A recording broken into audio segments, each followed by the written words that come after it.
Saya membayangkan Allah itu lebih suka melihat kita tertawa daripada melihat kita mengeluh. Kalau Allah melihat kita tertawa, itu mungkin Allah lega. Alhamdulillah ya, manusia tak kasih fasilitas macam-macam, sekarang mereka gembira. Dibandingkan melihat kita mengeluh terus, Allah juga sumpek. Iya kan? Dikasih apa lagi? Ini sudah semua fasilitas sudah diberikan kok ya, masih mengeluh terus. Oke, makanya ajarkan ini sense of humor. Rasulullah kan dikenal juga mudah tersenyum. Karakternya namanya Basam. Basam itu kelihatan selalu senyum, tidak merengut. Orang lihat tidak takut. Rasulullah itu tidak senyum aja orang merasa beliau selalu tersenyum. Itu namanya Basam. Oke, kalau di kita kan jarang. Kalau kita kebanyakan serius. Yang saya lihat senyum terus itu kalau pas jagong. Jagong itu orang pada senyum semua. Tapi kalau sudah keluar sudah merengut lagi. Kita rasanya kayak banyak masalah gitu hidup kita. Kita punya masalah satu aja kan seolah-olah ada masalah besar, melupakan banyak nikmat yang lain. Itu yang membuat kita susah ketawa. Lagi asik-asiknya tertawa terus teringat masalah, waduh terus down lagi. Itu kan kita sering begitu. Kita tidak bisa abadi kayak katanya Pascal tadi. Oke, mulai ke teori-teori. Sekarang itu dari buku The Language of Humor. Kalau ini tidak perlu saya baca detail ya. Orang melucu itu biasanya caranya 4. Bisa lewat parodi. Parodi itu nanti isinya 2, ironi atau satir.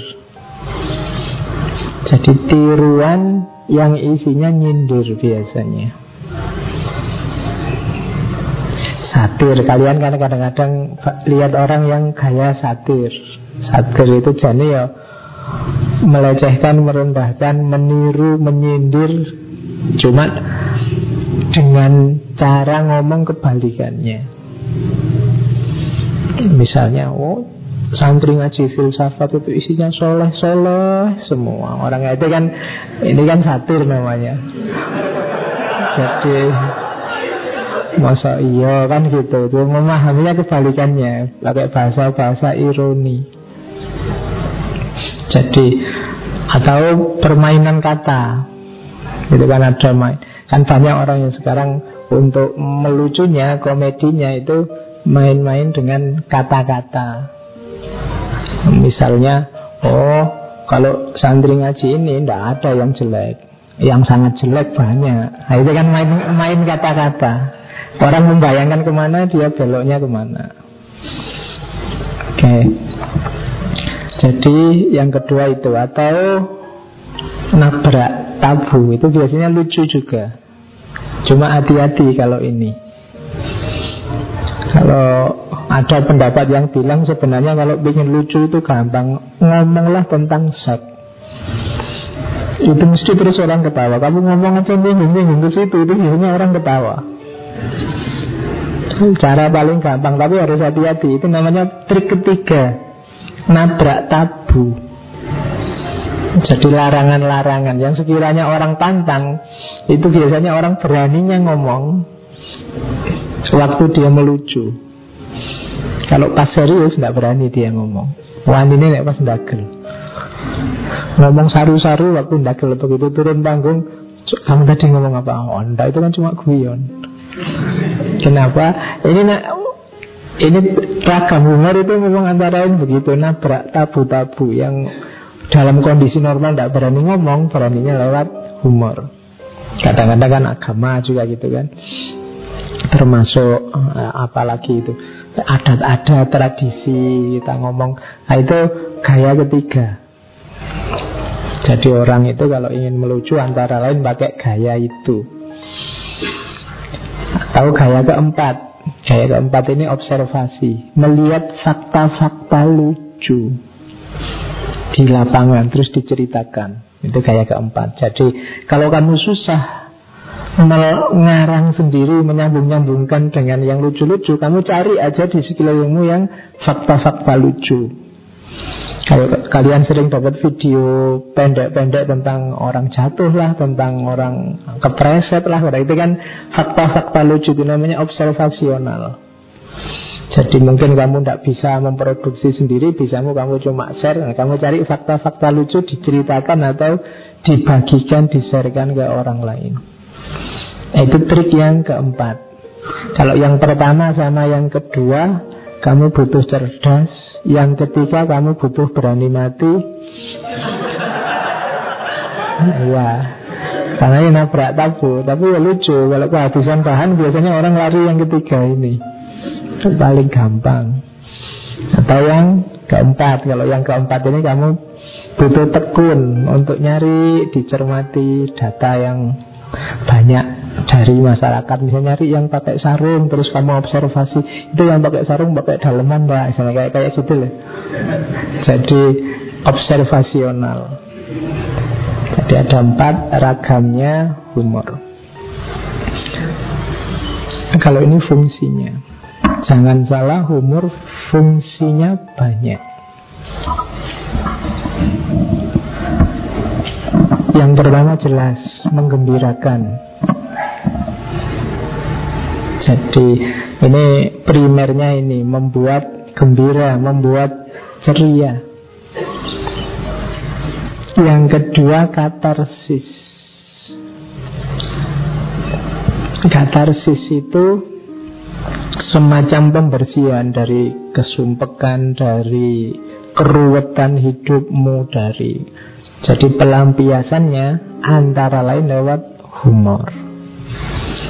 Kalau kamu pas lagi di kamar sendiri sumpah gitu kan, keluar ketemu teman saling bergurau, itu kan lebih ringan beban hidupmu. Itu namanya nyari katarsis.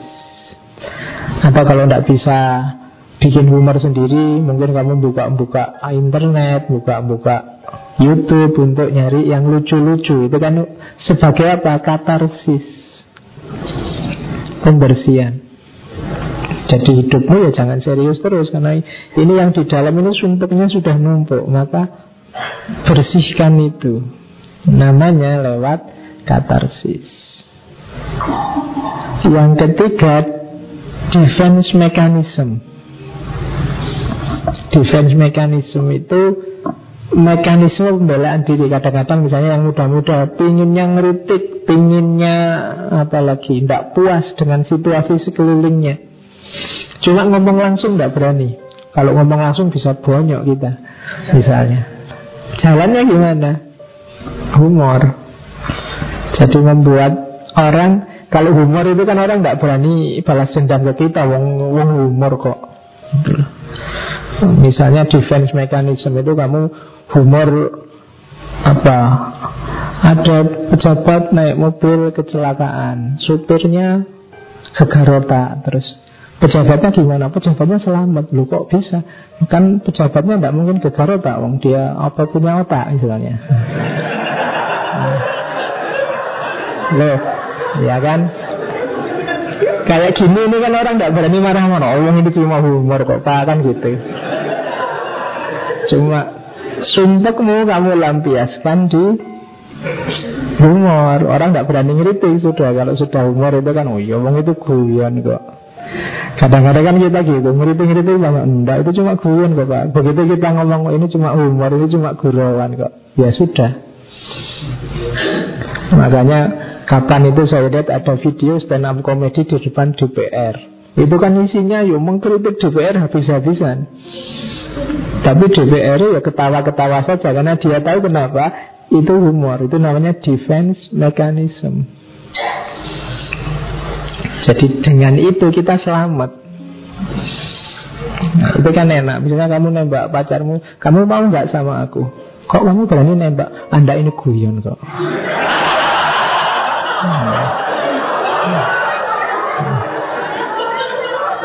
Loh kan, kalau kamu ngomong guyon kan dia tidak bisa bantah sudah. Kamu tidak malu juga, cuma guyon. Jadi namanya defense mechanism. Yang punya teori psikoanalisis, orang itu cenderung nyari amannya.